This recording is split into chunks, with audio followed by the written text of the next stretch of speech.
Good evening. So this is day 13. I just thought I would just check in again and just to give everyone an update what's been happening with my fast. So as you can see, my face is a little bit shiny. I have a bit of a mask on my face. I've got some castor oil and sea moss. Apparently the combination and with some other concoctions is equivalent to some very, very expensive facial products in our department stores. But anyway, I decided to do a home thing. As that video progresses, you will see that you'll definitely see that what is this? It kind of, the mask sort of like hardens, and then yeah, I think that is the part that actually rejuvenates the skin. So I'm loving it, and I do believe that coupled with the fasting process, as you can see, pigmentation is just a problem of mine, but the fasting typically lightens up my skin. So anyway, I just thought I'd explain why my face is so shiny today. So what has been happening today? I'm feeling a little bit not so well. My tummy is not happy. It's a bit runny, so you know what a runny stomach is like, when an empty runny stomach. Yeah, it's not fun at all. So one thing that I will tell you, I've had a little bit of a stressful day. It's my first day back at work. So, and all of that, I've been having quite a bit of tension, a lot of things happening. My son's MacBook crashed, so he's under a lot of stress. So a lot of things going on. I just need to calm down a little bit and hopefully be back on track. Yeah, I was hoping to do a little bit of stepping today, but my energy levels today are a little bit low. So I'm just taking it easy. Had my electrolytes today. And yeah, and some of the supplements. So one of the things, oh my, I didn't take my magnesium and zinc. Maybe that's why I'm feeling all weird. Yeah, I had some amino acids. Maybe that's probably what triggered the upset stomach. So one of the reasons why amino acids,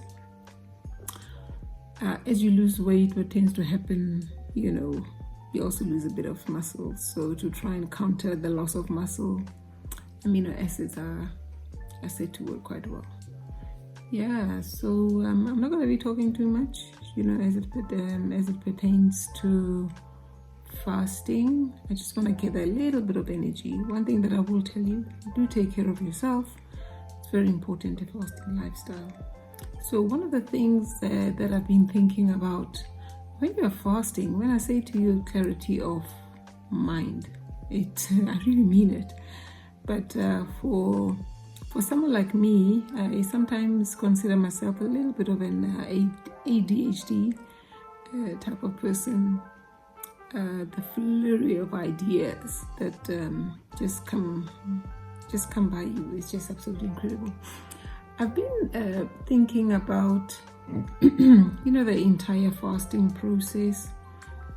And one of the things I think about, when you start telling people I've been fasting for 2 days, for 3 days, now 13 days, people really freak out.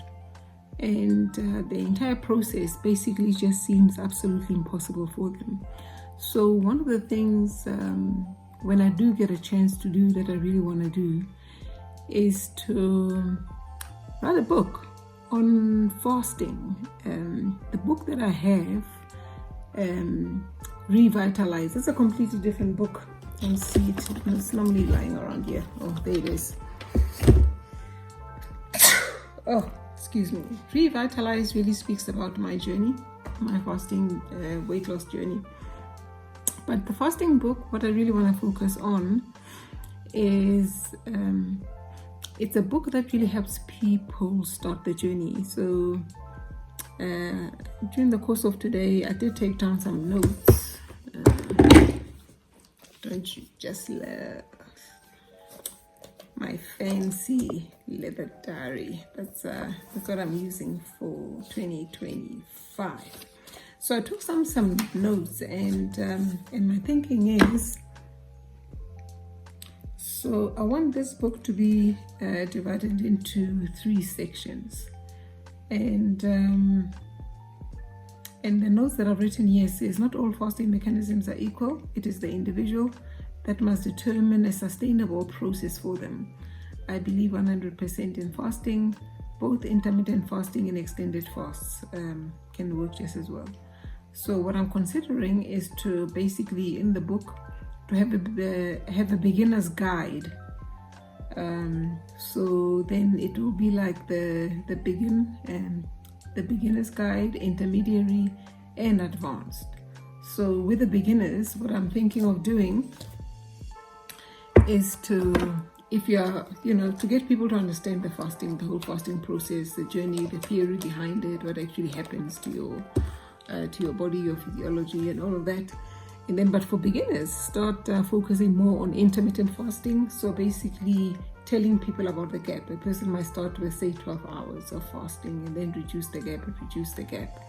And then obviously, as people become accustomed to the entire process, then they can then obviously shift to the more extended, type of fast, and how to manage those, and then, one thing that I have to emphasize time and time again, remember, all of these individual results will absolutely vary every single time. You need to consult your doctor, make sure that your stage of health where you are will be able to carry you, throughout the fasting. So I'm thinking about that. And then obviously from the intermediary is probably something like, your OMADs, 1 meal a day, as well as a 36 hour, 72 hour, and then obviously the advanced. This is when you really go for the long elongated fast. Whether or not I'll ever embark on an exercise of this such an extended fast, most probably not. But the one fast that I consistently do on a monthly basis is the 72 hour. This one is both a spiritual endeavor, as well as, a health thing. And, I'm really pushing myself, my limits here, to see how far am I able to go to deprive myself of my own comforts, and then obviously to open up my mind and my spirit to have that conversation with my Almighty. So that's really why I'm doing it. 40-day, it is no joke. Only on day 13, but one thing I know, time does pass. It does progress. Other days are better, other days are not better. So I just wanted to give you guys that update. But the book thing, I'll probably only start, I'll probably do it during this fast, and hopefully when I end the 40 days, maybe that's a target that I need to set myself, to make sure that by the time all this ends, the beginner's guide to fasting will basically be published also. Different stages. But anyway, be that as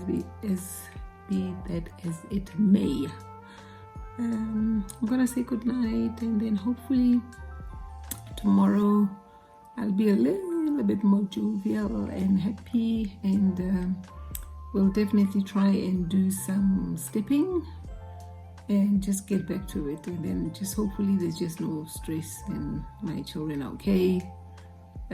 When my children stress, that really gets me down. But anyway, be that as it may, be blessed and have a wonderful evening. Please do not forget to like and subscribe, and just don't forget the notification bell, so that as I post additional videos, you guys are notified. Thank you so much for your support.